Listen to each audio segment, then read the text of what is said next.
An American veteran we spoke with several months ago, a Marine who had been dispatched to Lithuania in the early 90s, told us that wherever he went in the country, the mindset of locals was always the same. It wasn't a matter of if the Russians attack one day, it's more a matter of when. Given the rise of Vladimir Putin and what has happened in Ukraine, we're sure this mentality has only been reinforced over the past 2 decades, and it's the reason all 3 Baltic nations have been spending so much on defense while being among Ukraine's most loyal supporters. And so, if we assume that Putin does want to reclaim the Baltics one day, what type of response from allies can we expect? We take a look for today's video. The key term for this video is Tripwire Force, one that is in place to react quickly but also serve as a deterrent against aggressive action. Looking at the various units and structures across the Baltics and NATO alliance, we have a good idea of how Lithuania, Latvia and Estonia would be defended should Russian forces move toward the eastern edge of NATO territory.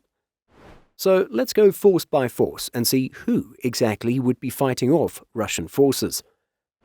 The first line of defense are soldiers from each Baltic nation in cooperation with the NATO multinational units stationed across the region. We've mentioned these forces numerous times, but to summarize again, there's a UK-led battle group in Estonia consisting of hundreds of British and French troops to support Estonian defense forces. In Latvia, the Canadian-led multinational unit consists of contributions from a long list of NATO members, but this force is indeed growing from battalion size to a brigade. And then in Lithuania, the German-led NATO multinational unit exists as a tripwire force in the southern Baltic nation. In addition to these NATO multinational units, we have combat units from fellow NATO ally, the United States. Operating under the broader mission name Atlantic Resolve, American combat units are not only based in the Baltics but also in Bulgaria, Hungary, Poland and Romania. These forces deploy on 9-month-long rotations to act as deterrents, able to act on short notice to defend their assigned countries. We have to imagine that enemy forces of any effective size would need to be moved towards the border.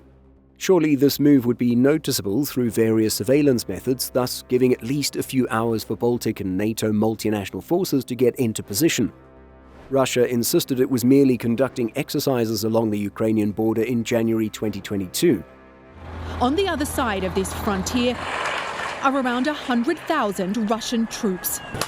And to the west, Russian fighter jets and missile systems are moving into place in Belarus for what Russia says are military exercises. It's doubtful that anyone would be believing similar assurances in the future. Fool me once, shame on you.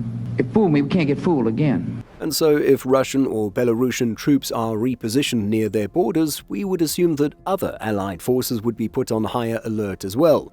Those not stationed within the Baltics, but have been committed to Baltic defense and reinforcement.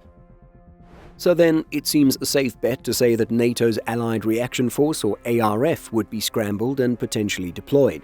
Established in July 2024, it replaces the NRF and VJTF, the NATO Reaction Force and Very High Readiness Joint Task Force, respectively. As explained on NATO's website, the Allied Reaction Force is a high-readiness, multinational and multi-domain force that can be deployed at very short notice to carry out a wide range of missions. The ARF includes land, maritime, air, special operations forces, cyber, space, logistics and strategic communications elements provided by NATO member countries through a rotational system.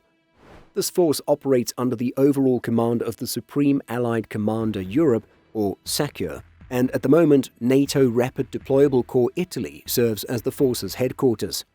This is a transitional structure in place for 3 years until permanent ARF structures are established. The ARF is sourced by a mix of forces provided by allies on a voluntary basis, an augmentation from the NATO force model as required.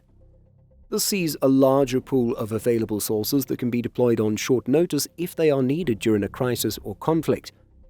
Units allocated to the ARF are drawn from across NATO member countries through a rotational system. Allies take the lead of the ARF's component commands, typically for 1 year. This is the current composition of NATO's Allied Reaction Force. In 2025, the Land Component Command is led by the Italian Vittorio Veneto Division. It takes over from the 1st UK Division in 2024. From this social media post here, we can see that the UK's Desert Rats 7th Light Mechanised Brigade were the vanguard for the Allied reaction force. The Maritime Component Command is led by the Spanish Maritime Forces in 2025, taking over from the Italian Maritime Forces in 2024. The Special Operations Component Command has been led by the Spanish Joint Special Operations Command in 2024 and 2025. The Joint Logistics Support Group is led by the French Armed Forces in 2025, following the NATO Rapid Deployable Corps Italy in 2024. And finally, when required, Allied Air Command, the NATO Cyber Command, and the NATO Space Center will provide the ARF with the necessary assets and capabilities in their respective domains. As stated earlier, the ARF is relatively new, but it is an evolution, restructuring, and renaming of previous rapid reaction forces. From 2002 until 2024, the NATO Response Force, or NRF, served as the alliance's primary tool for force generation and rapid response. But the establishment of the Allied Reaction Force and the NATO Force model in 2024 was part of a broader restructuring of NATO's high readiness forces following Russia's full-scale invasion of Ukraine in 2022. Beyond the ARF, we know that additional forces are allocated to being deployed to the Baltics in the event of a crisis. For Estonia, there's a long-term agreement for the UK's 4 Brigade to be held and developed in the UK in high readiness to reinforce Estonia in the event of a crisis or conflict. In Lithuania, in addition to Germany's 45 Armoured Brigade being stationed in Lithuania, there's another German brigade allocated to defending Lithuania in the event of a crisis. This is the 37 Armoured Infantry Brigade stationed in Frankenberg, Saxony. Now, it's not completely clear to us if Latvia has a similar response force allocated to the countries stationed abroad. From this one social media post coming from the 1st Canadian Mechanized Brigade Group, we get the sense that there is a plan in place to send more troops should Latvia need help. So there you have it. In addition to existing NATO multinational units on the ground in the Baltics, we can be fairly certain that the NATO ARF would be deployed under an increased threat of invasion. Additionally, NATO allies have committed or allocated various units to be deployed from abroad to come to the defense of their respective Baltic partner. If such reserve units are designed to respond in a matter of days, we would expect more forces from across NATO to be subsequently activated for a prolonged conflict. But what do you think about these plans and reassurances? Let us know by leaving a comment.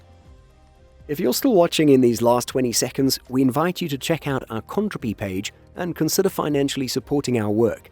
Use the QR code or the link in the description to learn more.